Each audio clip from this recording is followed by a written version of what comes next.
Hey everyone, welcome.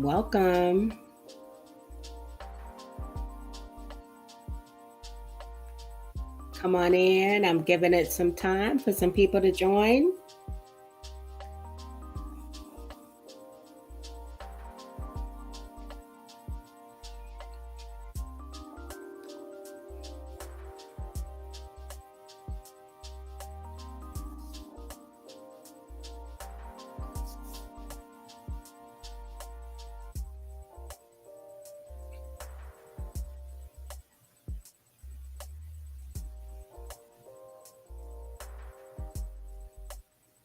Now, today, I'm here to bring you updates on all the cases that I am following.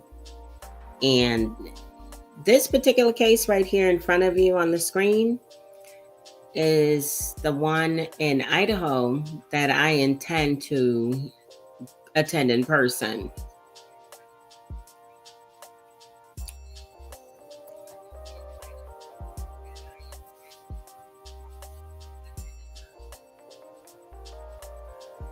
Hey, Crystal Mods. Hey, Blog Lurker.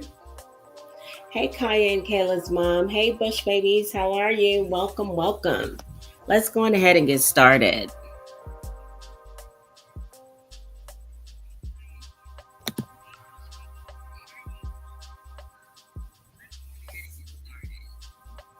I had to turn off this music.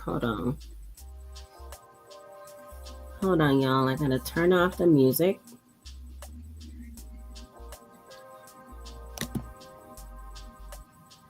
I don't want the music playing. There we go.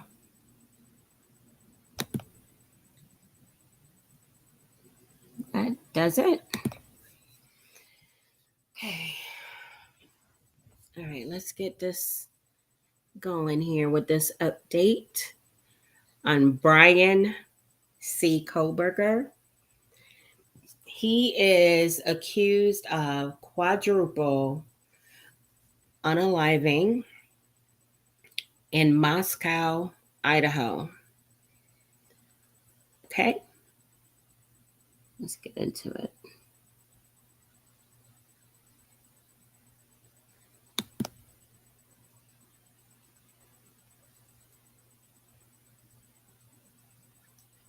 Months after 4 University of Idaho students were murdered in their home off campus, a trial date has been set for the man accused of killing them. I outlined the latest details about when Brian Koberger's trial will likely take place and how long it's expected to last, plus what one of the victims' families has to say about it. Thanks for joining me for Crime Fix. I'm Anjanette Levy. It's been nearly 2 years since Maddie Mogen, Kaylee Gonsalves, Ethan Chapin, and Xana Kernodle went to bed early on a Sunday morning after a night out and then were murdered. All 4 were stabbed to death. The man charged in their murders, Brian Koberger, was taken into custody 6. This is Brian C. Koberger. For those of you who are not familiar with the Koberger case, at the time of his arrest, I believe, if I'm not mistaken, he was 28 years old. He was a PhD criminology and psychology student at the University of Washington, which is about, I think they say, 8 miles or so from the off-campus house, and which is now considered to be the crime scene. The state of Idaho intends to prove that Brian C. Koberger went into that home on a late November night and unalived all 4 students. There was one lone survivor in this case, and I hope that she gets into this as well as she gives the overview of the case.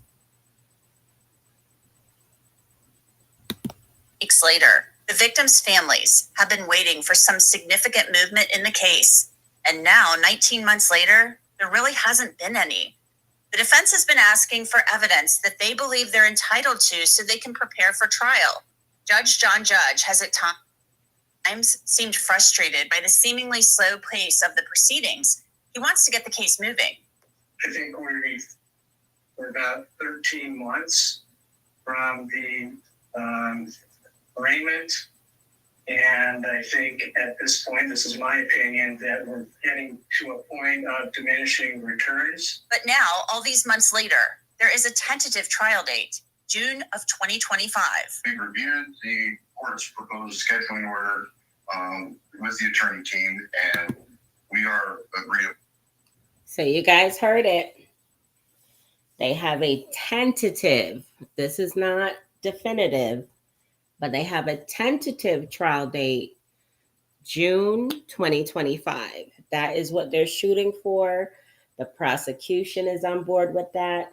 The defense is on board with that. Hopefully, that is indeed the date. There are still, from what I understand, a lot of motions that both parties want to present to Judge Judge.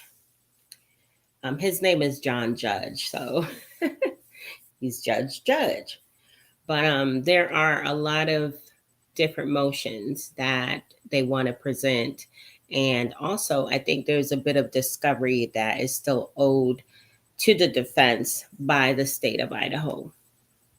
But what they're asking for, if I'm not mistaken, is something that the FBI has to provide as well. And according to, all accounts, it's going to take some time to get those records from the FBI. So hopefully the June date works for all parties involved. It makes sense that we do the trial in the summertime when high school is out across the street and when the university is out and conflicting activities. And the schedule that Your Honor proposes is acceptable to the state. I would note just a minor detail that June 19th is also a legal holiday. The court specified July 4th as a legal holiday. We wouldn't be able to hold trial, but June 19th as well. Other than that, we have no objection to the court's proposal. I mean, as I went through all of this, there's going to be a lot of motions, a lot of hearings, a lot of work. There already has been a significant amount of work, as we all know. And when I tried to balance this out, I do think it's pretty fair, balanced, and I hope realistic. So, Your Honor, first, I know the court has listed this as taking place in Latah County. We haven't been heard on our change of venue yet. That's to come. totally understand that. That's another big bone of contention for the defense, the change of venue. His attorney is requesting a change of venue because she does not want him to be tried in the same area where the crime was committed because of the publicity, because of the public nature of the case itself. I think she's trying to get it moved to like Boise, Idaho, or somewhere else in Idaho, somewhat of a distance, so that the jury pool can be a little bit more for them to choose from, because in that community, they're gonna be hard pressed to find a lot of people who don't know about the unalivings of these 4 college students, as well as the alleged suspect. It's gonna be really, really hard. So not sure if she's gonna get a change of venue, but we'll see what happens. So I don't want anybody thinking I'm agreeing to Latah County as all. That change of venue motion is being argued at the end Hold on, y'all. Okay. of August. The defense wants the case moved out of Latah County, and things have become heated when the issue has come up in the past, specifically over a survey the defense conducted of prospective jurors. I'm sorry if you're feeling hurt about us raising this issue. I see you were almost breaking down a few minutes ago when we were talking about slide number 33 on slide number 31. That's not the intent, and it's certainly I'm surprised to see that reaction from an experienced expert such as yourself. So I apologize for that. I accept your fault, but the idea of after working really hard 15 years to develop a credible reputation and being told, watching on a Zoom, that I am tainting the jury pool and poisoning the jury pool and contaminating the jury pool by doing what's required and standard, I'm not crying. I'm angry. Okay, yes, it doesn't. And please go ahead and be as angry as you like as you continue your work for the defense in this case. We didn't violate the non-dissemination order. You know, the information that now he's calling facts, you know, he's flip-flopping between whether or not it's a false fact or a fact that's in the survey.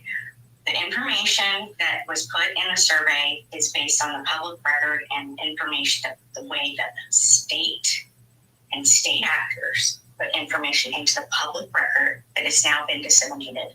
And we have not violated that order. And I do resent being accused of that. That was just a sampling of how heated those proceedings became. That survey has continued, and Taylor appeared to be on board with a June 2nd, 2025 trial date, but she made it clear that could always change.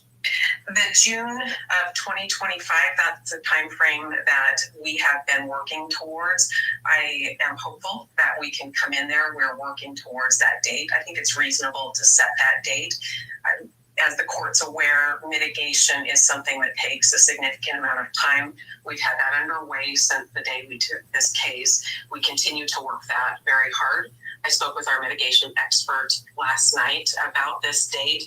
And there's a lot of work yet to be done, but we're still working towards that. So I think it's reasonable to set that. I just want the court to know that that's not finished at this point. That's very much ongoing, and new things are coming out that we need to follow up. But with that said, I think it's reasonable to go ahead and pick the June of 2025 as a trial date. A change of venue in a high-profile case in Idaho wouldn't be unheard of. We've seen venue changes granted in 2 high-profile cases recently, the trials of Lori Vallow and Chad Daybell. Their trials for the murders of Chad's wife, Tammy Daybell, and Lori's children, Tylee Ryan and JJ Vallow. Both were convicted at separate trials, and Chad Daybell was sentenced to death. Bryan Kohberger is presumed innocent. A not guilty plea was entered on his behalf, and he has maintained his innocence. He claimed he was out driving and looking at the moon and stars the night of the murder, something his lawyer claims he often does. This is a 3-month trial. So I was calculating 2 weeks to set the jury, then 8 weeks of trial, and then 2 weeks for mitigation and sentencing. And I mean, that's a guess, but Y'all hear that? He said 2 weeks to seat the jury, 8 weeks for the trial, and 2 weeks after that for, I guess, the outcome to wrap things. So he's projecting a 3-month trial. I will not, and I repeat, I will not be spending 3 months in the state of Idaho, folks. I'm going to pick my points. Because of the high-profile nature of this case, I'm almost certain that a lot of it, or if not all of it, will be televised.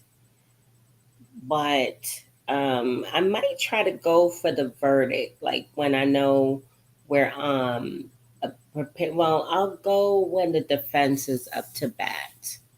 I'll try to go like in the latter part, but I can't even see myself for a month in Idaho. I don't know. Has anybody been to Idaho before? Put it in the comments. Let me know. Replay gang, I'm talking to you too. Please definitely interact and let me know. Have you been to Idaho? Do you know?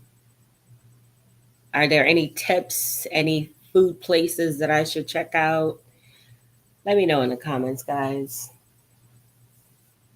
Let me see. All right, guys, let's get back. Hey, BB. Hi, Janae. How are you? Thank you so much for being here. Thank you guys. Let's get back to this. Let's see. I think it's enough time for all of those things to take care of. And obviously, the last 2 weeks will only be if Mr. Koberger was convicted. I want to take just a moment to thank Morgan & Morgan for sponsoring today's Law and Crime YouTube takeover. If you've seen our videos, you know that Morgan & Morgan is a proud sponsor of Law and Crime, and our content proves that, unfortunately, the world is not always as safe, significantly higher than the height of the couch. For example, the state will present. Since this is a death penalty case, there's an added layer of complexity added to the proceedings. That's why jury selection will take 2 weeks. If Bryan Kohberger is convicted,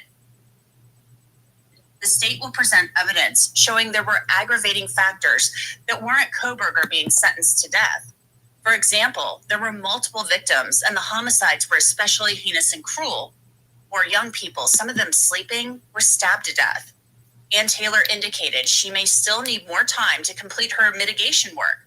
That's the case she would present if Bryan Kohberger were convicted. It includes researching his background for mitigating factors that a jury would use when weighing the aggravating factors. Recognizing that the trial is the innocence phase and the sentencing phase, if it happens, is the mitigation and aggravation. I would just say this is a fine deadline, but we won't be touching anything to do with our mitigation by then, if that's what the court anticipated. Yes. Okay, perfect. I think we, well, yeah, when we had March 3rd for mitigation, I figured by then he would pretty much have that in hand. We should, we hope to. Did you catch that? Ann Taylor says she hopes to. Judge reiterated, gently I should say, that he really wants to get this trial going. The more we can resolve certain motions, supplements, whatever we need to do, I'm trying to do this sooner than later. Yes, sir. And that's our preference as well. And Ms. Taylor as well. Yes, Your Honor. But just to make sure, though, I mean, you have to do your job, and the state has to do its job, and I have to do my job. But I think this is a great step. And Judge earlier in the hearing said just because there's a deadline set, it doesn't mean that motions can't be submitted early. And by the way, a lot of these deadlines, I mean, you can certainly do them earlier if you'd like to. I would encourage everybody to do that. It sounds like Judge would prefer the attorneys file their motions well before the deadlines. The families of the victims, Maddie, Ethan, and Xana, haven't said anything about the pace of the proceedings. But the Gonsalves family has been outspoken, and they've been unhappy with how slowly things have appeared to move. No substantive motions have been filed in the case. Everything's been about discovery, and the change of venue motion, as I mentioned, that will not be heard until the end of August. But now the Gonsalveses seem to be happy that a trial date has been set. I spoke with their attorney, Shannon Gray, after the hearing. I think the family was really happy today that they got a trial date that was set on this case. And so it's now, they have something to look forward to. A lot of the frustration in the past has been, just not having a trial date, not knowing where the case was headed, motion after motion filed, delay after delay. And today they got a trial date set. They got a scheduling order that was put out. Within the scheduling order, there was the mention that if the change of venue, which I think that hearing is in August, at the end of August, even if the change of venue was granted, that the judge did not suspect the trial date would change, which is good news for the family. I know that that's been weighing on them tremendously and all of the families, I'm sure, because they want this to come to some sort of conclusion so they can move on and really start to grieve, because without a trial, without some finality, they can't really go through that process. So how are they doing, Christy and Steve, as the months wear on? We see the posts on the Gonsalves Army family Facebook page, and obviously this has taken a toll on them tremendously. Well, it's always a roller coaster ride. It's good days and bad days, right? Good days, you feel, like things are moving forward. Bad days, you just, feel like, when is it ever going to end? So, it's an up and down situation. It's always up and down. That's the way their life will be from here moving forward, is that, they'll have good days and they'll have bad days. And, but they are excited that there is a trial date set and they can kind of put things in motion to, to be there and see justice to be served on this case. So I know that they want the trial to be held in Latah County, but we saw the hearing with the jury consultant doing the survey for the defense, and it sounds like he's literally going to tell the judge in that August hearing that Latah County is just not a place that should be under consideration. But now we're another year out. We're a year out from the tentative trial date that's been set. So that's more time, a lot longer period of time for memories in the community to fade. So how are they feeling about that? And are they open to going somewhere else for the trial? Well, I think the family wants to have the trial in Latah County. That's where the incident occurred. Change of venues aren't something that are new in the criminal world. They're filed all the time in different cases, especially high profile cases.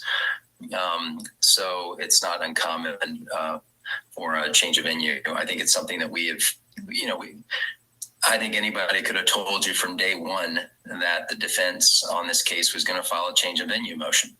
It's a smaller county, but they still have a lot of towns and surrounding areas. You still only have to pick a jury of 12, and so I think that they're confident that it'll stay in Latah County and it won't be moved. So. Oh, interesting. So they feel comfortable and confident that it will stay in Latah County. I don't know why it wouldn't, to tell you the truth. I think the family feels that, Latah County is where the incident occurred, and that and there are enough jurors to pick a fair and impartial jury. I mean, what's the purpose of the non-dissemination order if not to secure a jury pool? You don't get the best of both worlds. Have a non-dissemination order that's been lasting the entire court case with no one really being able to speak about the case or anything about the case, and then claim that there's not a jury pool that's available. So I think that they feel that that the trial will stay in Latah County. During a prior hearing, an expert for the defense said his research showed that Latah County was biased against Bryan Kohberger. Because we asked these questions, what we found is that like I said, very high recognition rate. So 79% of respondents knew at least 5 of these items. So the idea that we're undermining his due process rights, everybody knows all this stuff. Very high rates. 82% of respondents who recognized 7 of these items or more reported that he's guilty. Compared to if they only knew 2 or fewer, only 29% thought he was guilty. And the average was 6.2. So the average number of these details people already know, 6.2.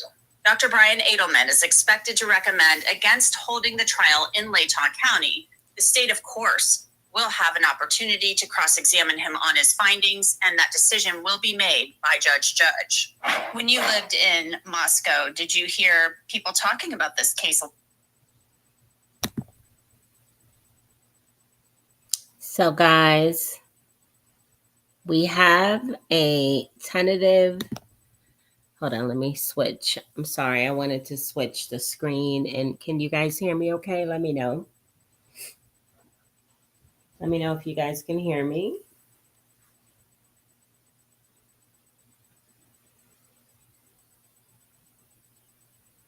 Let me know if you can hear me, guys. Hey, Susan.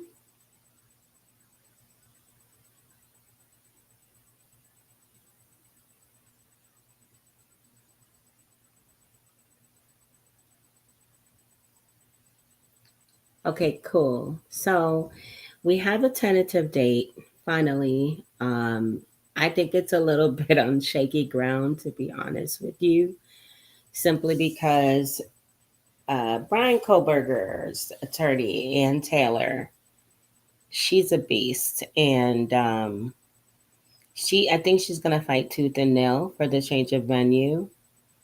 probably push back on the date if they want to try to keep it in that county because of the results of the survey that the defense conducted. As I said before, like, this is going to be televised. I mean, we could easily follow it online. Because the thing is, guys, I don't know what, I've never been to Idaho, and I don't look, I don't want to go somewhere and be uncomfortable or feel out of place, or, you know, and the place that they want to have it, it looks like it's kind of like one of those. I'll do some more research before I'm so judgy. I'm going to check the crime rate, the population, and all of that before I get all bent out of shape about it. But I'm definitely, if I do end up going, I will not be going for the entirety of that 3-month trial. Because y'all heard the judge. He said 2 weeks to see the jury, 8 weeks for the trial, and then 2 weeks based for whatever outcome, guilty or innocent, 2 weeks to wrap things up. Now, that's Bryan Kohberger, Idaho. Now I want to talk a little bit about Chad Irish, New York. I actually, I did a live stream about this gentleman. He is a gentleman from out of New York who was apprehended and charged with, I believe, concealment of a corpse. Yes, concealment of a corpse. He was seen on camera footage dragging what appeared to be trash. He actually uses a motorized wheelchair, and he was in his wheelchair dragging what appeared to be garbage bags down the street. When the neighbors started to, complain about a suspicious package, like a suspicious type of, bag or something on the sidewalk, the police showed up, checked it, and found a 31-year-old woman unalived. And rest in power, Yasmin. Her name is Yasmin Williams. Now, Chad Irish is a name recently thrust into the spotlight. He stands accused of second-degree unaliving for allegedly leaving the body of Yasmin Williams on a Manhattan sidewalk.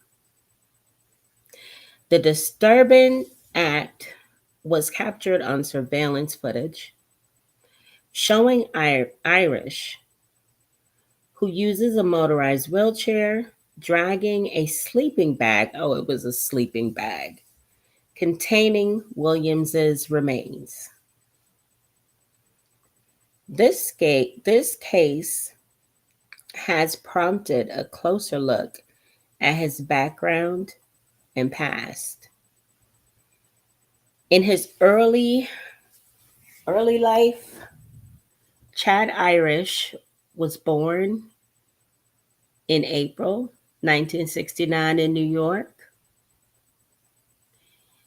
He celebrates his birthday in April, making him 55 years old.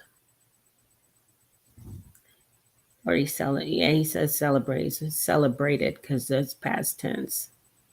But anyway, despite his recent notoriety, not much is known about his family. Irish has kept details about his parents private and hasn't shared much on social media. However, it is known that he has a twin brother whose name remains undisclosed.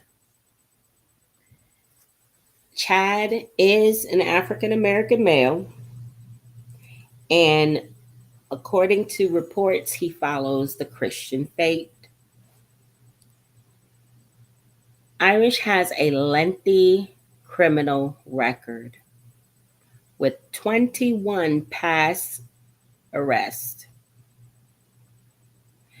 His prior offenses include menacing and weapons charges, which are separate from the recent M-word case. Those past legal troubles suggest a life frequently intertwined with the criminal justice system, indicating a pattern of violent behavior and a troubled past. The unaliving of Jasmine Williams. The incident leading to Chad Irish's arrest took place on July 8th, 2024. Security footage captured him dragging a sleeping bag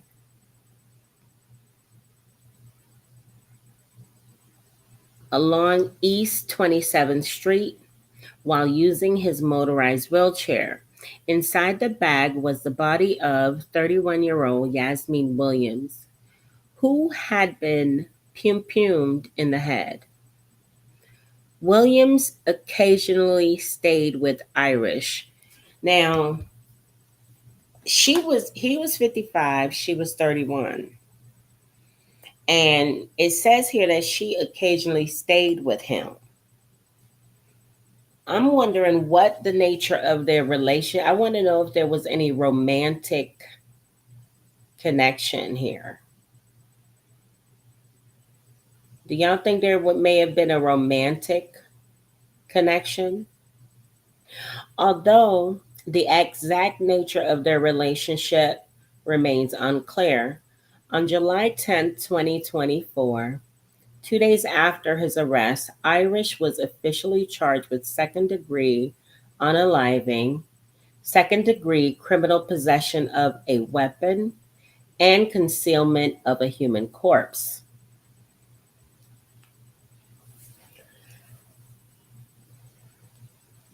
Now, as far as his education details, it's very limited. They believe that he at least has a high school diploma. He stands 5 feet 9 inches tall. Irish's life has been marked with numerous encounters with the law. His personal interest in family life remain largely unknown, as he has not shared much on social media or other public platforms. So this guy sounds, first of all, if I'm not mistaken, I believe he was on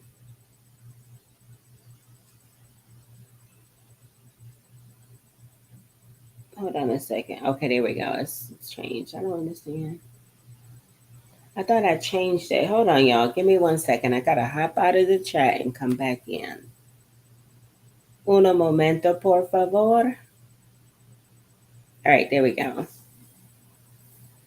I'm sure I changed it, but anyways. So there's not a lot of details known about this gentleman, but this is a case that I definitely want to follow as well, because this young girl, she was just so beautiful. She looked so vibrant. Like, I mean, I don't care how old you are. Nobody deserves to leave this world in that way, in such a terrible way, and just devastating her family and her community. She actually was born and raised in the neighborhood that she was unalived in.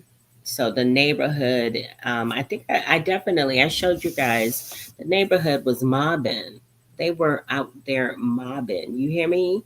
They wanted at this guy. The police went there to pick him up and took him out on a gurney. And I mean, if you Google it, Google Chad Irish, you'll see the video. The neighborhood confronted him. He is so lucky that they sent that many officers, because if they didn't, I don't think he would have made it to I don't think he would have made it to jail. He just would not have made it to jail. So that's another one that I'll be keeping an eye out on. And I do have another case that I'm looking at, but I'm working on getting more details before I present it. You guys, please stay tuned. If you're not already subscribed to the channel, guys, go on ahead and subscribe. Set your notifications to all so that you're notified when I go live or add new content. Replay gang, be sure to interact in the comments. Let me know what your thoughts are. What do you think about Idaho? Can you guys see Medea in Idaho? I'm going to do my research, guys, before I make a firm decision to go. I'm going to do my research. I need to make sure that, you know, I'll feel comfortable out there. I need to make sure. Okay, guys, until next time, catch you on the next one.